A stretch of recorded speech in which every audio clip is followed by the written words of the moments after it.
क्या आपका भी कोई चेक बाउंस हुआ है? क्या आप भी कोई चेक बाउंस केस फाइल करना चाहते हैं? चेक बाउंस होने पर क्या कर सकते हैं? चेक बाउंस होने पर केस फाइल कैसे किया जाता है?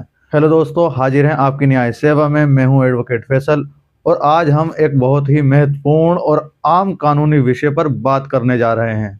चेक बाउंस केस यानी चेक बाउंस का मामला यह ऐसा मुकदमा है जिसमें व्यापारी, नौकरी पेशा लोग, ठेकेदार, बिजनेसमैन, दुकानदार, किसान और यहाँ तक कि आम नागरिक भी कभी ना कभी प्रभावित होते हैं। इसलिए इसे समझना हर व्यक्ति के लिए बेहद जरूरी है। सबसे पहले समझते हैं कि चेक क्या है। चेक एक लिखित दस्तावेज है जिसके जरिए कोई व्यक्ति अपने बैंक से दूसरे किसी व्यक्ति को पैसा देने के लिए निर्देश देता है। सरल भाषा में, जब आप किसी को नकद देने की बजाय बैंक के जरिए भुगतान करना चाहते हैं तो आप चेक देते हैं। चेक में लिखा होता है भुगतान पाने वाले का नाम, राशि अंकों और शब्दों में, तारीख, हस्ताक्षर। चेक भरोसे का एक माध्यम है। जब कोई व्यक्ति आपको चेक देता है तो आप यह मानते हैं कि उसके बैंक खाते में पैसा मौजूद है। अब जानते हैं चेक बाउंस क्या होता है। जब आप बैंक में चेक जमा करते हैं और बैंक उस चेक को किसी कारण से भुगतान किए बिना वापस कर देता है तो चेक बाउंस कहा जाता है।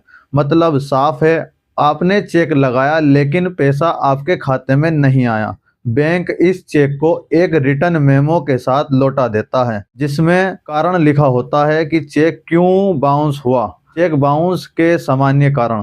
चेक बाउंस होने के कई कारण हो सकते हैं, जैसे इनसफिशिएंट फंड, खाते में पर्याप्त पैसा नहीं है, सबसे आम कारण है।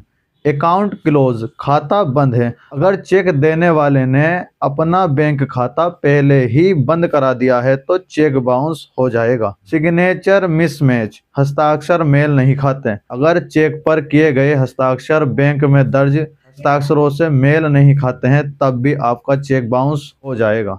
चेक बाउंस केस किस कानून के तहत आता है? भारत में cheque bounce case negotiable instrument act 1881 की धारा 138 के तहत आता है। यह कानून इसलिए बनाया गया है ताकि लोग चेक देकर धोखाधड़ी ना करें और वित्तीय लेन देन में भरोसा बना रहे। धारा 138 का उद्देश्य ईमानदार लेन देन को सुरक्षित रखना है। चलिए जानते हैं कब बनता है चेक बाउंस केस। हर चेक बाउंस होने पर केस नहीं बनता। इसके लिए कुछ शर्तें पूरी होना जरूरी है। शर्त नंबर 1, चेक वैध कर्ज के लिए दिया गया हो। चेक किसी लीगल इन्फोर्सेबल डेब्ट यानी कानूनी रूप से वसूले जाने योग्य कर्ज के लिए दिया गया होना चाहिए। उदाहरण, उधार पैसा, व्यापारिक भुगतान, लोन की किस्त, माल की कीमत। अगर चेक सिर्फ गिफ्ट, दान या दिखावे के लिए दिया गया है तो केस कमजोर हो सकता है। शर्त नंबर 2, चेक बैंक में प्रस्तुत किया गया हो। आपको चेक मिलने के 3 महीने के भीतर बैंक में जमा करना होगा। अगर आप इसे बहुत देर से लगाते हैं तो आप कानूनी सुरक्षा खो सकते हैं।